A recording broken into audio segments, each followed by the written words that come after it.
Goods are stranded at Namanga border. Parliament passes a government resolution to keep Dodoma as headquarters.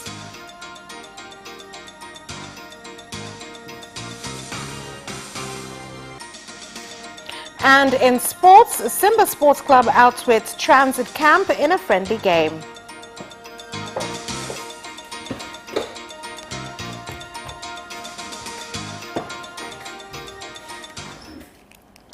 Good evening, this is Capital News at 9:30. I am Vanessa Victor. Let's get things started with the national news.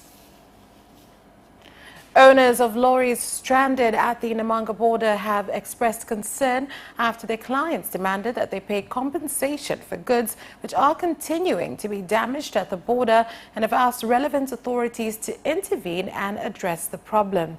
Despite ministers of transport of Tanzania and Kenya agreeing that each country tests their drivers for coronavirus and provide them with certificates that can be used in both countries, the procedure has been suspended after officials in Kenya claimed not to recognize Tanzanian tests.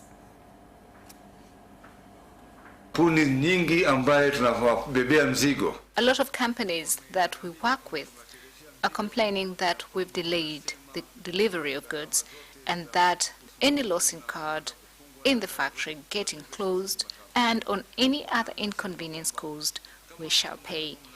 We are the transporters. We're asking that if we knew there was a problem at the border, then why did we load the vehicle? Transporters are incurring losses. Some have taken out loans from the bank, and some of the goods is haphazard. So we don't know who will bear the cost. However, this is something that can be resolved. We are asking the relevant authorities to look into this. For them to say that they don't recognize those issued by Tanzania, then it is implying that they don't trust Tanzania experts who conduct the testing.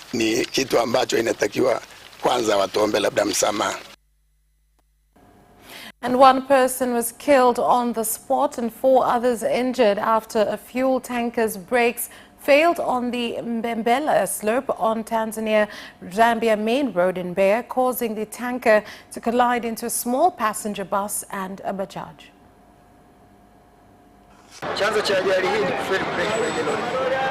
Brake failure was the cause of the accident, which caused the lorry to hit the minibus and the rickshaw. I was dragged to the bottom of this road. I had 3 passengers on board.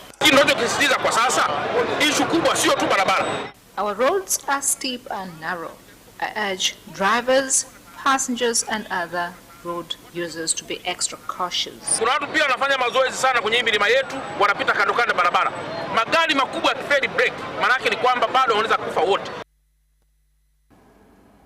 Chama cha Demokrasia na Maendeleo Chadema, apart from announcing intentions to put forward a candidate for the elections in Zanzibar, has said that it is ready to work with other party in this year's general election.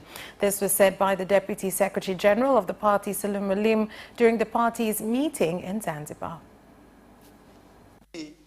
Ni waumini wa ushirikiano na tunaendelea kushirikiana na yeyote aliye tayari kushirikiana nasi. We will continue to work with anyone who is willing to work with us, except that our parties and Zanzibarians' welfare is not compromised. He is an essential tool required by ZEC in fulfilling its core responsibility of ensuring every Zanzibarian who meets said criteria is allowed to vote. This is the main responsibility. So if it is one essential tool, then it is not right for them to come forward and say it is nothing to do with them, but to tell us what steps have been taken or what are they advising Zanzibarians to do. Bila ya kutoka hadharani na kutuambia wameshachukua hatua gani au wanawashauri nini wa Zanzibar. In another move, the Parliament also passed another resolution commending the Speaker of Parliament, Ndugai, for the success garnered in the 11th National Assembly under his leadership, among which include regulation of internet usage and stopping use of paper, which was costing the Parliament a lot of money. Section A, for the government, any authority or individual not to undo the decision made to move to Dodoma.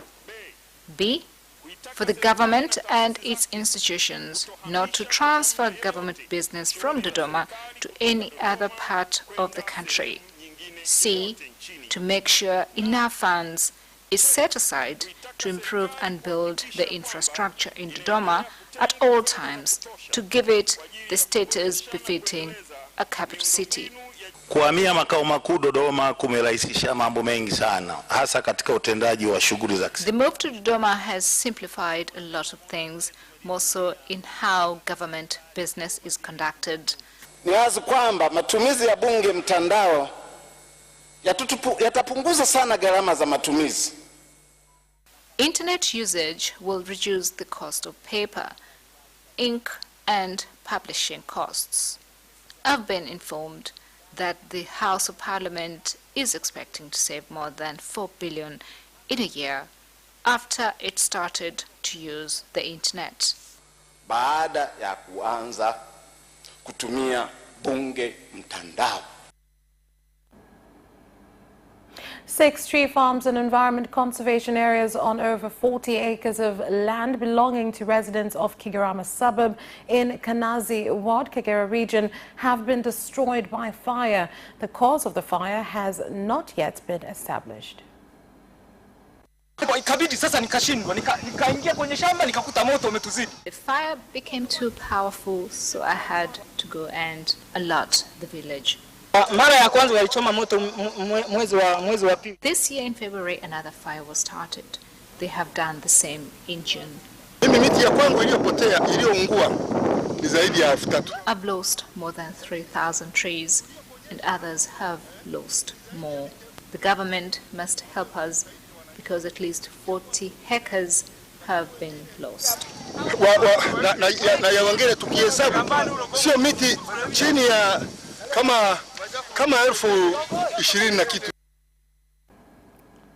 The Chief Government spokesperson, Dr. Hassan Abbas, has expressed satisfaction on the implementation of the rehabilitation project for the new Butiama and new Victoria ships, as well as construction of the dock, which is expected to be handed over soon so as to resume transport services on Lake Victoria. Miradi minne yote kwa ujumla Mheshimiwa Rais hapa amewekeza bilioni 153. In the 4 projects, Honorable President has invested 153 billion. As we speak today, the government has released 110 billion. We have the remainder funds. What I'd like to stress on is we have a leader who is visionary. He promises and fulfills those promises. This is one of the projects that didn't stop during the COVID-19 pandemic. We carried on. MV Victoria and MV Butiama vessels are at 98%. They are ready. What we are waiting for is commissioning and handover. Next week, experts will be coming for that. So we hope by end of this month, they shall be handed over to us. Transport to Bukoba was quite a challenge, but the new vessel expected to be brought here soon will make it easier for us.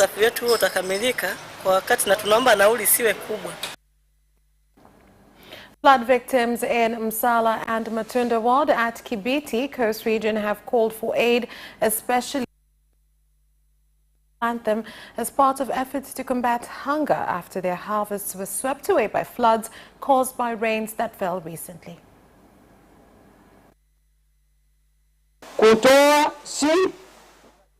We are not rich, but we decided to come back to Mtunda and give out our support because of your request of getting seeds. May you be blessed in your daily activities. Planting exercise should begin as soon as possible. I would like to inform all the traders that they should not delay distributing these seeds. It is important for the exercise to be done now due to the favorable climatic conditions.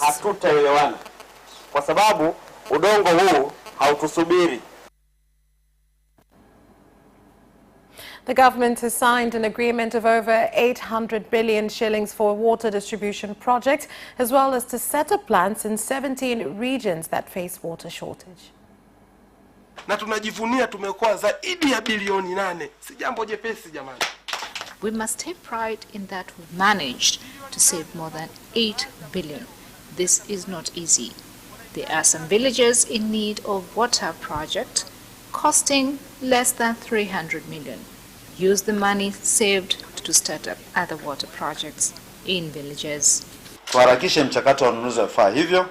We must speed up the process to procure equipment throughout the country and supervise on quality. In the past, a lot of projects failed because of poor quality of equipment used. Vinavyokidhi ubora.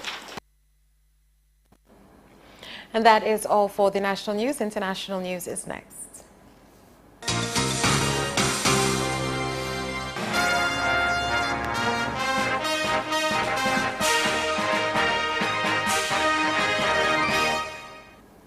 And now in international news.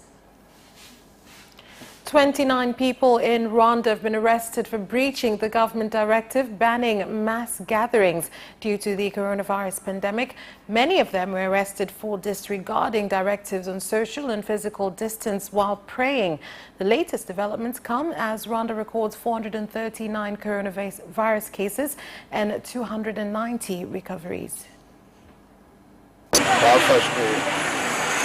While praying, we were arrested for breaking the law because as the country is fighting spread of coronavirus, social gatherings have been banned, although we were just 3 people. May the government pardon us. Laws have prohibited social gatherings at these times. This means that the police force will not hesitate to take action against such acts. Those who will be found breaking the law must be arrested and even face detention. Kenya's Chief Administrative Secretary Dr. Rashid Aman on Monday announced that a record 97 patients were in the last 24 hours discharged from various health facilities in the country after recovering from COVID-19. The Cabinet Administrative Secretary also stated that 95 more patients tested positive for the disease within the same time frame from 1,096 samples tested, bringing the tally of infections to 2,862. Today, I'm delighted to inform you that we have discharged a record of 97 patients from various hospitals countrywide. This now raises our tally of recoveries to 849. This is the highest number of recoveries that we have recorded in a 24-hour period. As the infections rise, we are at the same time recording a high number of recoveries. This is commendable and is proof that contracting the virus is not a death sentence. I therefore want to thank our healthcare workers for this achievement. Meanwhile, residents in Mombasa along the coast of Kenya have celebrated and thanked President Uhuru Kenyatta of Kenya for lifting the lockdown and setting them free. However, residents have been urged to continue observing the Ministry of Health directives, which include wearing of face masks.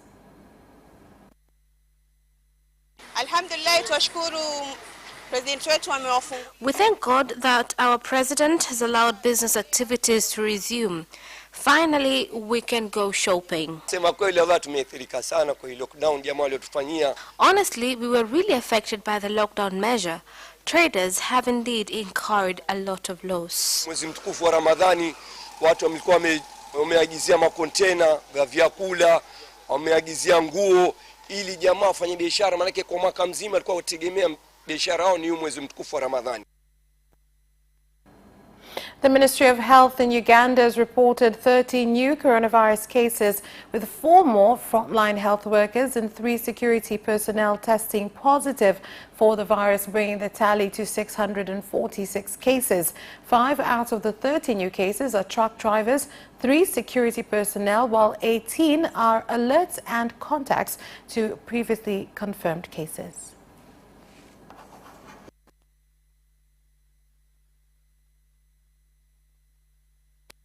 And that's all for international news. We'll be back with business news after this short break.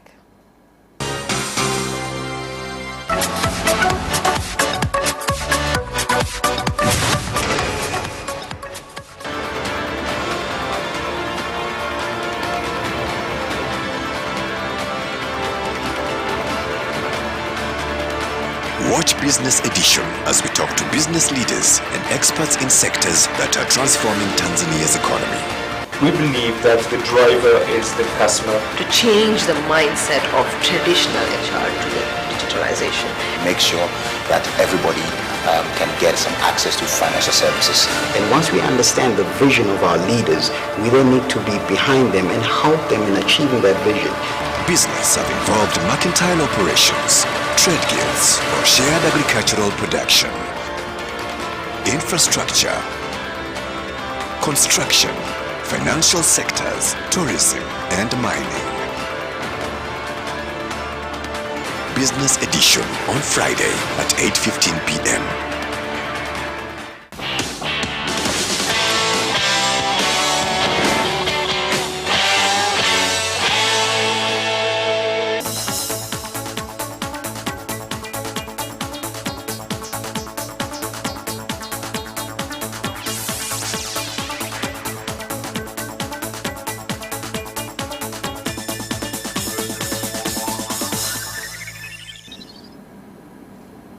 Welcome back, and now in business news. Tanzania Investment Center TIC has called on institutions dealing with investment issues to implement their activities by adhering to laws and to stop taking punitive measures against investors without informing them on the correct investment procedures.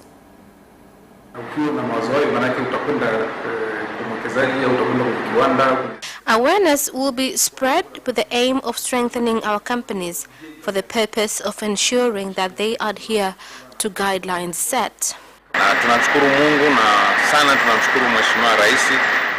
We are grateful that our President has changed certain systems and made investment sector a priority in our country. I have received several visits from our fellows from TIC. Tanzania Revenue Authority TRA started to implement a taxpayers education campaign in Dar es Salaam, which aims to increase knowledge on taxation, compliance, and increase national revenue. We have begun a campaign in Dar es Salaam for 1 week. This campaign is aiming at providing awareness to traders on the importance of paying taxes. Today I have learned a lot of things from them without any bother.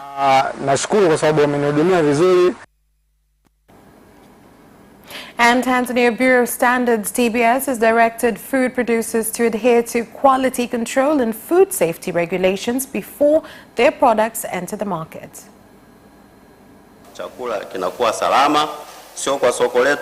Through our institution, quality and standard of food is measured to ensure safety of food in our markets and even foreign markets. It is important for food items to be certified. Some food items carry disease particles or even poisonous chemical substances. All this might temper safety of food items. And that is all for business news. Sports is next.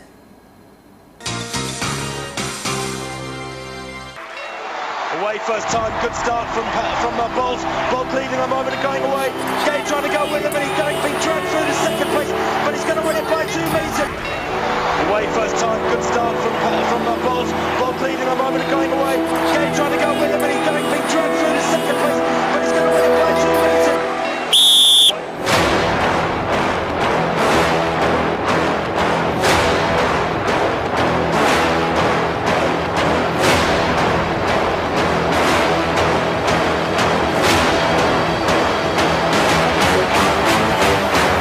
Opposition, Joaquinho, he did lose some length.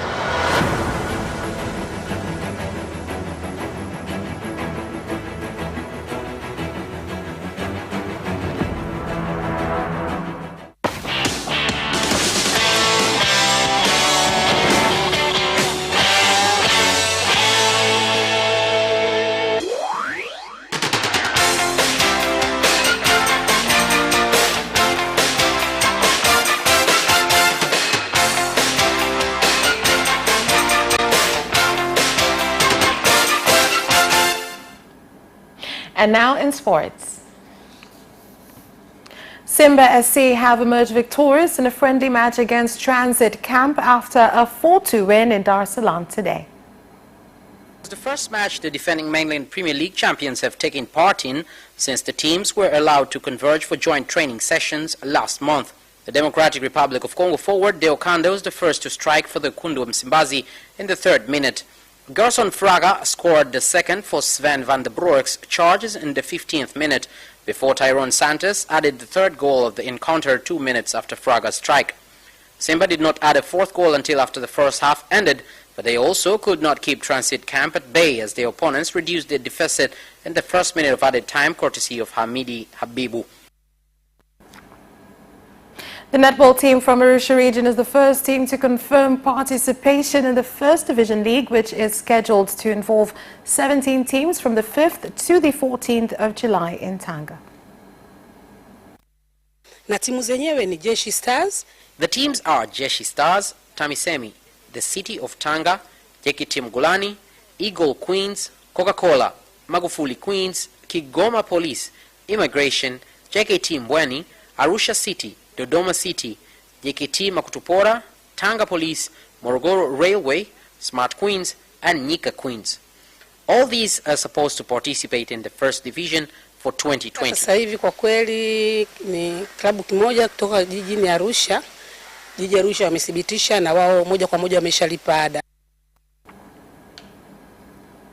And Premier League clubs have substantially changed the way they train amid the coronavirus pandemic, with the average time players spend within 2 meters of one another almost halving during the first week of contact sessions. Here is more.